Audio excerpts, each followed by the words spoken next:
Well, thank you very much, Katie, and I'm delighted to be back here at this always wonderful summit. It's just a shame that my message too often has been rather difficult at these summits because the economic outlook has often been pretty poor, and unfortunately this year is not that much different.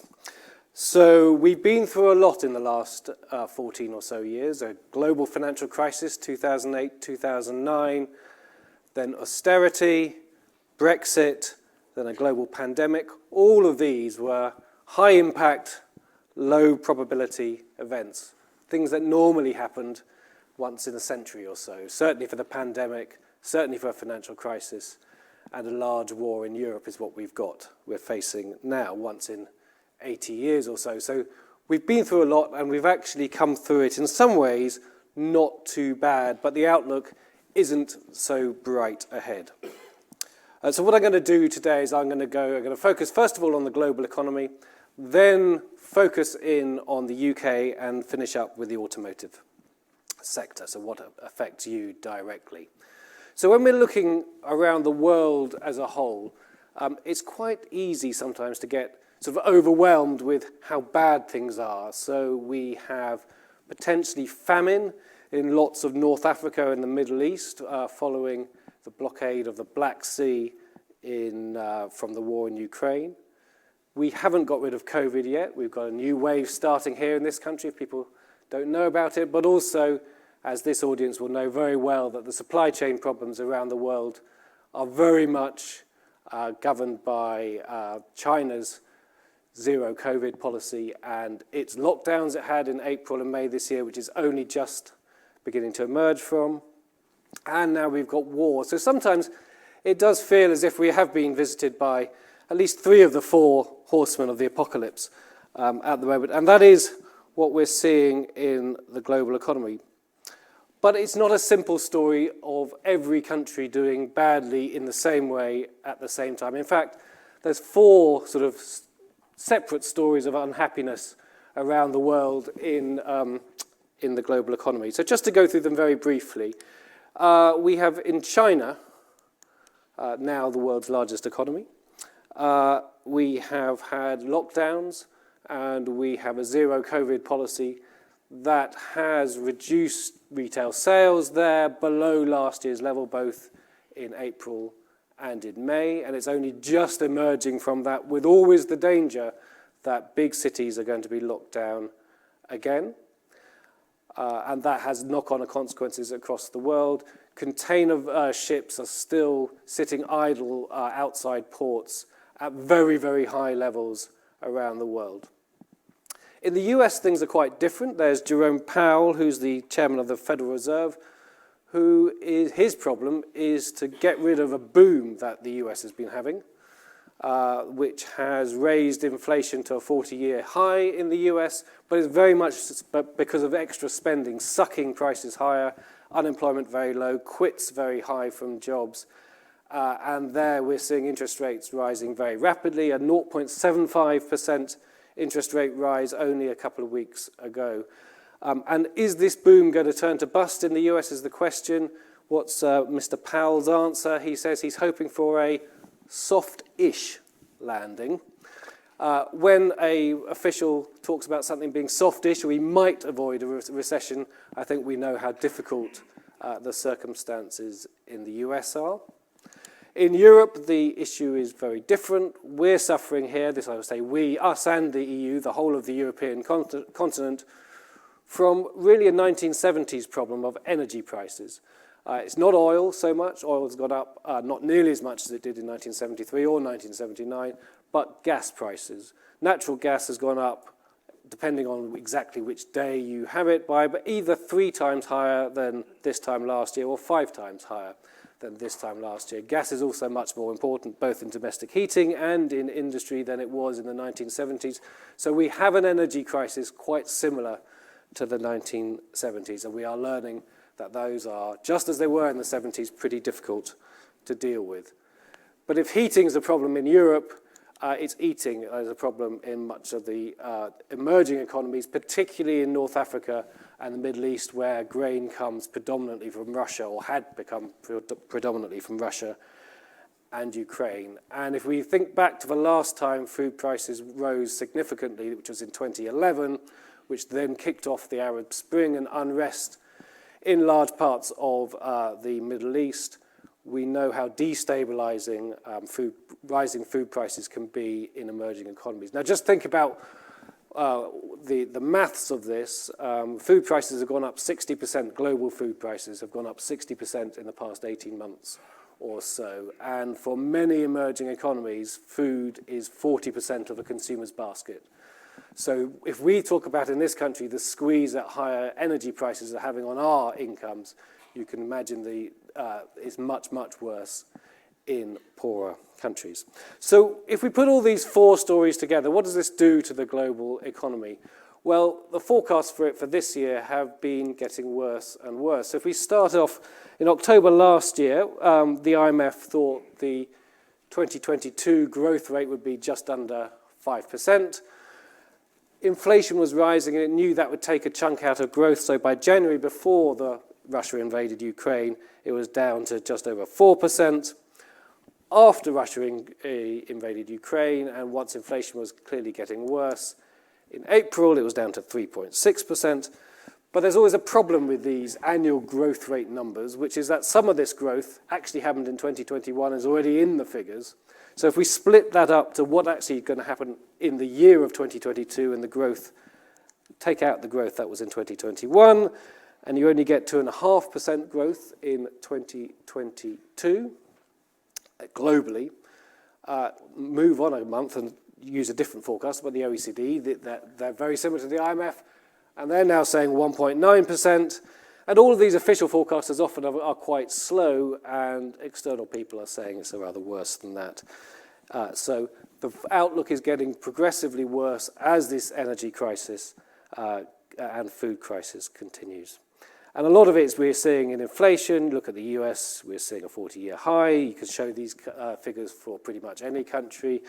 And for European countries, a year ago, we had inflation about 2%, and now, depending on where you are, depending on exactly how your energy market works, it's between just at 9 in the UK or getting closer to 12 in the Netherlands, and rather less in other countries, but much, much higher than thought. So where does the UK fit into this global picture? Well, we've got a bit of the US problem because we have had quite a boom. We have had quite a very strong recovery from the pandemic. We've got unemployment very low, but we've also got the European problem of an energy price crisis. And so we've had a stronger recovery, partly because we opened up quicker than many European economies did, and we've got the energy price crisis. So let's just have a quick look at what that looks like. There we see Rishi and Boris talking about the economy looking a bit downbeat, but in some ways they shouldn't be, because unemployment is at nearly a 50-year low. So we have unemployment at 3.8% in the UK. It really hasn't been that low since the early 1970s, and that is the boom part of the UK economy. Anyone in this room who's tried to recruit staff will know how difficult that is at the moment, and how much more expensive that is getting, and that is because there are not the workers available as there were, and certainly not the last time we were sort of recovering from the global financial crisis in the early 2010s. So we have a very, very tight labour market, and we're seeing that moving into pay levels already, and this is why we're seeing more strife in other areas like the rail sector and in barristers in justice, and we're going to see some more strife, I think, in teaching and other parts of the public sector, because pay is going to become an issue. Because the labour market is tight, people have alternative options. And of course, we've seen inflation rise now to 9.1% in May, and it's going to go higher when the energy price cap goes up in October, likely to about 11%, the Bank of England thinks, and will stay there to the middle of next year before we expect it to come down, because we're expecting not these increases to keep going, but it's going to linger pretty high, so that's going to make pay difficult. And so the one thing that I think people often ask is, well, how come unemployment is so low and we're getting all these pressures of a very tight economy at a time we haven't really seen a fantastic recovery from COVID? Well, that is because employment, we've talked about unemployment, employment hasn't recovered to where it was before the pandemic. It's about 400,000 to 500,000 lower than the pre-pandemic level, and it is about 800,000 lower to where we expected it would be at this moment. So we have far fewer workers in this country than we thought we would have, and that is causing some of the issues, both with inflation and with the feeling that things aren't going well. So who are these 800,000 people? Well, they are a combination, I think, of three things. One, all of which are not great for the economy. One is that we've got a big increase in long-term sickness. We don't exactly know why that is. It could be long COVID. It could be people on waiting lists because the NHS is struggling to catch up with the aftermath of COVID. But that's grown a lot. We have a lot of people who've decided through the pandemic that they actually don't want to work anymore. People over 50 have decided they want to retire early. A lot of that is by choice rather than because they can't find jobs. They're not likely coming back. They've probably decided they'll forego the income and because they don't want to be in the labour market. And there is some element that we're certainly not. We are seeing a lot of immigration from outside the EU, but we're not seeing the way that free movement used to give us a sort of a safety buffer where employers could bring people in when demand was high. We're seeing very little net immigration from the EU, which I think is what would have caused the rise, is what we were expecting before the pandemic. So in that sense, Britain isn't working. We've got high inflation, and yet we've got very low unemployment. So what does this mean for the outlook? Unfortunately, it's all a little bit grim. Growth likely to go down to zero, according to the OECD. Other people are slightly more optimistic, but we don't think that 2023, the period from now on, is going to see a big expansion. Consumer spending is going to be slightly stronger than that, but still really very weak, and that means people are going to be spending because they're getting poorer, because inflation's so high, they're going to be running down their savings. And investment, despite £25 billion of investment of money spent by the Treasury in the super deductor you heard the Chancellor talk about earlier, it really hasn't had the expected impact, and we're seeing that also pretty weak. Inflation remaining pretty high next year because the effect of the price cap means it lingers, and unemployment probably beginning to rise a bit because we are going to see a slow economy. And in fact, the Bank of England wants a slow economy to try and get rid of inflation. Interest rates, that's the market expectation, is to go to 3.5%. I don't think it will go that high. The Bank of England isn't showing the signs that they'll go that high, but that's where all the clever people in the city think it's going to go, and that's certainly going to hurt people as well. So why do I think, given all of this sort of grim outlook I've been given, that actually the automotive sector might not be quite so bad? Well, just look at where the automotive sector is. Vehicle manufacturing is these are all the different components of industrial production. We've seen it's been a very, very difficult time since the start of the pandemic for vehicle manufacturing. Between 20 and 30% output is lower than it was at the start. If I'd shown all the sectors of the service sector about a year ago, you'd have seen travel agents, airlines, anything to do with travel showing exactly the same picture as you now see vehicle manufacturing. But if I show you what's happened in the last year, travel services, they're actually off the scale. They've bounced back so strongly. So as they've been able to open, the demand has been there. It means that other services people are spending less on. And I think that's exactly where we are with vehicle manufacturing and automotive. That although things are really very difficult at the moment, and it's been a really tough period, the demand is there, even though customers and consumers do not have very strong budgets and income is being squeezed. There's no reason to think that we won't see a shift in demand as the supply chain problems ease towards automotive, and there's a lot of recovery there, even not just a one-off sugar rush as people, as pent-up demand spends, but just to get back to where we were. So although the world looks a pretty difficult place, I think we can say that automotive might actually be a bit of a bright spot in the world, in the UK economy in the next year or so. Thank you very much.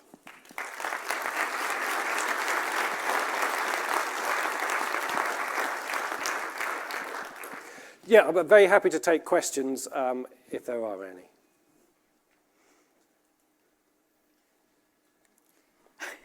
I think, Yeah. oh, we have got one. I thought you'd stunned them into silence. No, I hope I hadn't. Surprising positivity at the end of that presentation.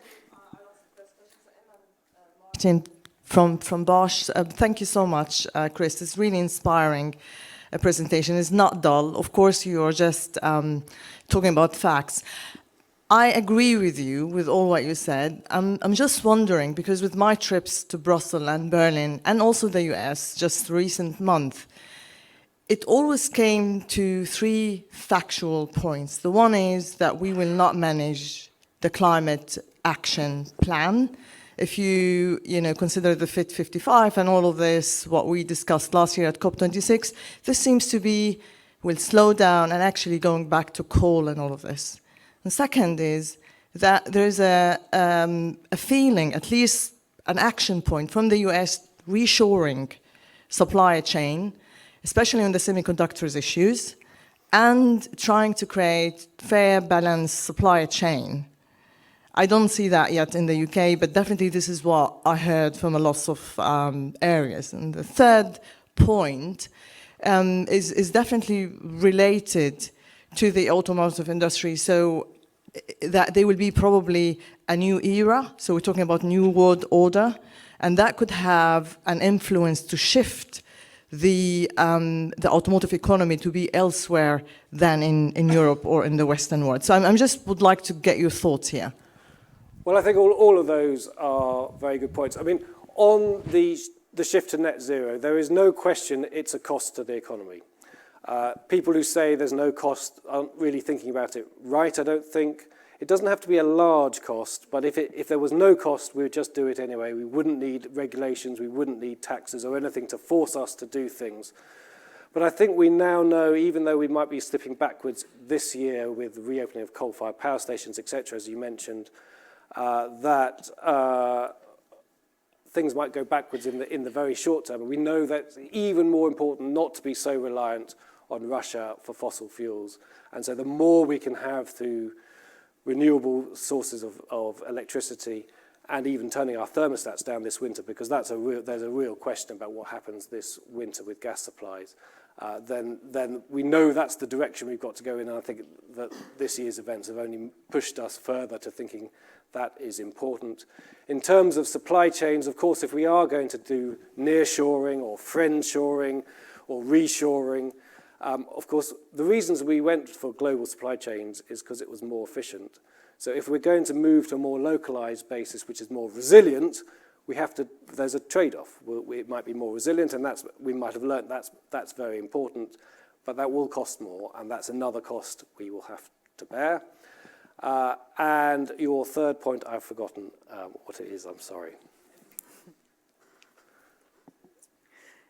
It's about the new world order, which could shift the balance of the automotive to an east side of it. There are pressures everywhere in the world.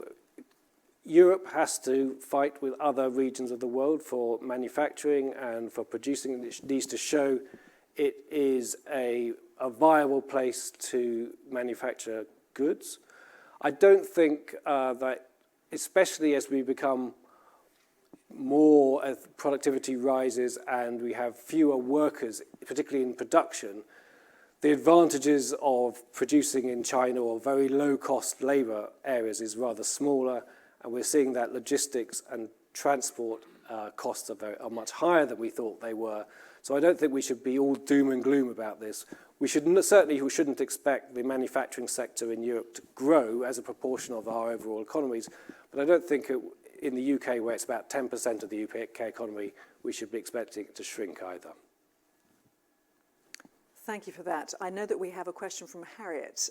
Where is she? I've been given a note that there's a question from Harriet. Perhaps we can get a microphone to her? No? Well, there was another hand up in the middle, so one more question before the break. Thank you. Ian Flynn from Invest Coventry in Warwickshire. I don't know if you can go back to your slide with the automotive outlook, but I wonder what your thoughts were, Chris, around what national and local and regional government might be able to do to support the bounce back of automotive. If you look at, I won't go back to the slide, but if it was about 20 to 30%, so 21% or so decline since the pandemic for vehicle manufacturing, and the 30 number was for other vehicle manufacturing.